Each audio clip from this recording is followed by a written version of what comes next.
50% 60% አካባቢ ናቸው ለተከራካሪ ለየናቸው ያላቸው ስለዚህ በእነሱ ላይ ነው ውይይት ልናደርግና እንዴት አድርገን ወደ 100 እናደርሰዋለን እኛ ከያዝነው መረጃ እናንተ ወደ አለ ወይ የሚል ነው የምናወራው እንግዲህ በዚህ በጀት ዓመት ተከላ ያደርጋሉ ያልናቸው በድምሩ ነባርም አዲስም ሆኖ 01 ላይ 03 04 07 011 12 017 030 031 032 033 ቀበሌዎች ላይ 010ም እንዲሁ ውስን ስለሆነ ዝግጅታቸው ትንሽ ስለሆነ ያልጠራናቸው ቀበሌዎች ይኖራሉ አነሰባ አደገ ተከራይ ይደረግባቸዋል ብለን ያሰብናቸው ቀበሌዎች ናቸው እነዚህ ከዚህ ውስጥ በአዲስ በዚህ ዓመት አዲስ ተከላ ነባር ያው እንደገና ሪፕላንት የሚያደርጉ ሳይሆን በአዲስ ተከላ 012 እና 012 32.5 ሄክታር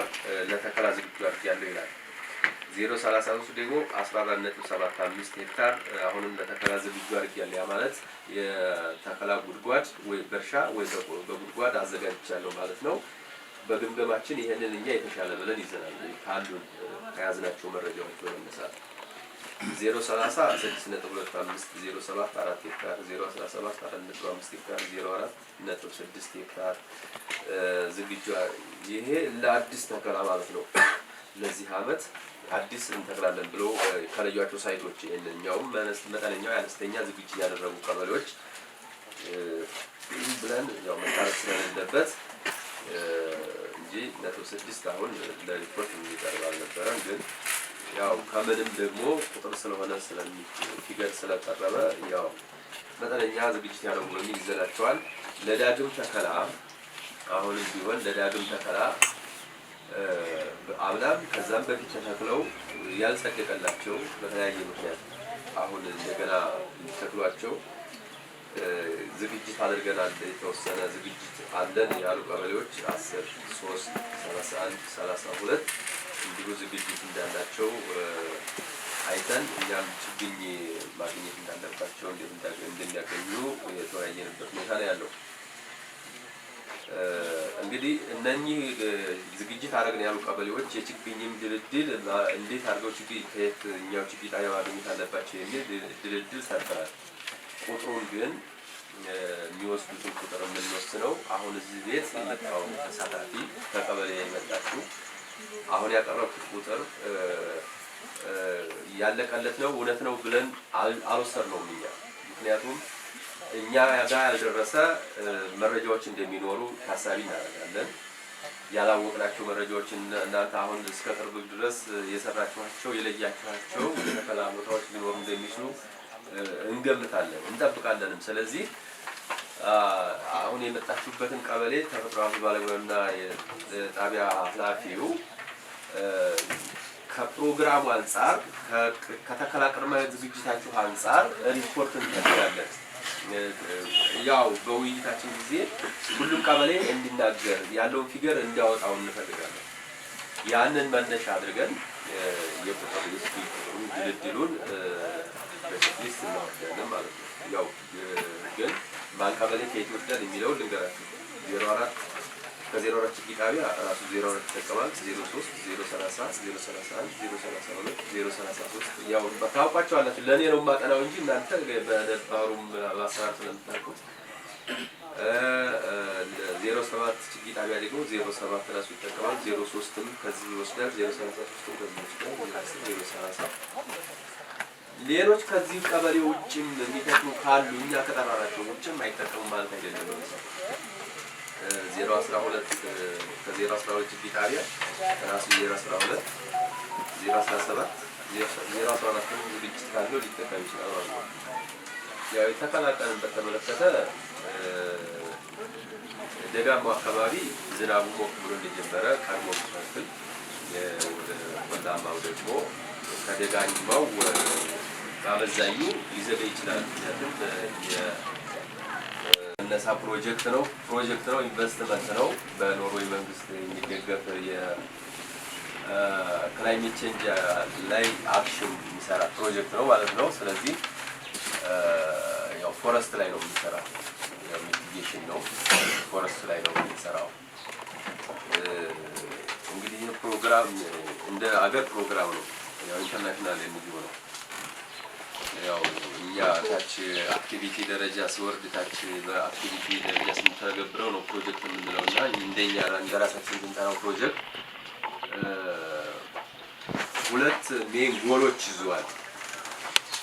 የያዛቸው ጎሎች ምንድናቸው? መጀመሪያ ጂቲፒ የሚባል አለ። ያው ግሮዝ የሚሊኒየም ጎል ጋር ተያይዞ የመጣው ጂቲፒው የፎረስት ሴክተሩ 8% ኮንትሪቢዩሽን አለው ለኢኮኖሚው ብሎ ሴንትራል ስታቲስቲክስ ኤጀንሲ ሰዓቱ በነበረ ጥናት ያስቀመጠው ዳታ አለ እና 8% ፎረስት ሴክተሩ ነው ኮንትሪቢዩት የሚያደርገው። ስለዚህ ሬድ ፕላስ 8% ላይ ዳይሬክት ለሀገሪቱ ኢኮኖሚ ኮንትሪቢዩሽን አለው ማለት ነው እንደገር። ስለዚህ የሀገሪቱ የቅድ አካል ነው ይሄ ፕሮግራም እየሰራ ያለው። አንድ ይሄንን ጎል ለማሳካት ነው። ሁለተኛው ደግሞ 26 ሚሊዮን ሜትሪክ ቶን ካርቦን ዳይኦክሳይድ እንዲቀበል ሌሎችም ሙቀት አማቂ ጋዝ ስላሉ እነሱን ከአትሞስፌር ሪሙቭ ማድረግ በ2030 ሪሙቭ እስከ 2030 ድረስ ሪሙቭ ማድረግ ያም ያው ክላይሜት አክሽን ነው። የሆነ ሆኖ ደን ማልማት ነው ዋናው ዓላማችን ማለት ነው። ያው ይሄ ሬድ ፕላስ ከዛ አንፃር ነው እና እንደ ሀገር እንደ ዓለም እየተገበረ ነው። እንደ ሀገር እየተገበረ ነው። በርከት ያሉ 8 ክልሎች ላይ እየተገበረ ነው። እንደኛ ክልል 28 ወረዳዎች ላይ እየተገበረ ነው። እንደኛ ክልል 28 ወረዳዎች ከዛም ውስጥ አንዱ ወረዳ የኛ ነው። ከ12 ቀበሌዎች በላይ በዚህ ፕሮግራም በሌላም አክቲቪቲ ተሳታፊ ሆነዋል ማለት ነው። እንግዲህ ሁለተኛ አንድ ፌዝ አስተናግዶ 2015 ድረስ 2016 እስካሁን ደግሞ ሁለተኛውን ፌዝ እያጠናቀቀ ነው። በዚህ አመት አሁን የምንተክለው የተከላ ስራ የሁለተኛው ፌዝ መጠቃለያ ነው የሚሆነው። እንግዲህ ሶስተኛው ፌዝ ይቀጥላል የሚል ተስፋ ስላለን ለሶስተኛው ፌዝ መሸጋገሪያ አሁን የምንሰራው ስራ ድልድይ ነው ማለት ነው።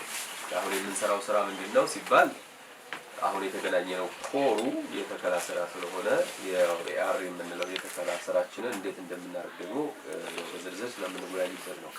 እንደው አጠቃላይ በዚህ አመት ይሄ ፕሮጀክት የሰራቸው እንደኛ ወረዳ ያው እንግዲህ 12 እና በላይ ቀበሌዎች አሉ ብለናል።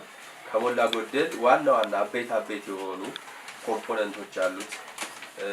በእነሱ ኮምፖነንቶች የተሰሩ ስራዎችን ጠቆም ለማድረግ ያክል ከልሎ ማልማት የምንለው አካባቢው ተከልሎ ሪጀነሬት እንዲያደርግ ራሱን በራሱ እንዲያገግም ኤኤንአር የምንለው 640 ሄክታር ተሰጥቶት 601 ሄክታር ጨምሮ 641 ተከልሏል። ያው ማልማቱ ላይ ያው ሁላችሁ የምታውቁት ነው። ማልማት ሲባል መከለል ብቻ ግብ አይደለም።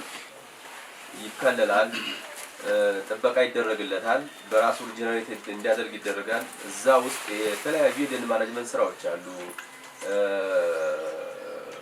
ያው አረም ማጽዳት ሊሆን ይችላል፣ እንደገና ኢንሪችመንት ፕላንት ማድረግ ሊሆን ይችላል፣ በሳሳው አካባቢ ላይ ተከላ ማካሄድ ሊሆን ይችላል፣ ማሳሳትም ሊሆን ይችላል፣ መግረዝም ሊሆን ይችላል፣ የደረረቁትን ማስወገድም ብዙ አይነት ሀረጎች የተበተኑትን ማስወገድ፣ ክንፎችን ማስተካከል ብዙ አይነት የማኔጅመንት ስራዎች ይኖራሉ እዛ ውስጥ እና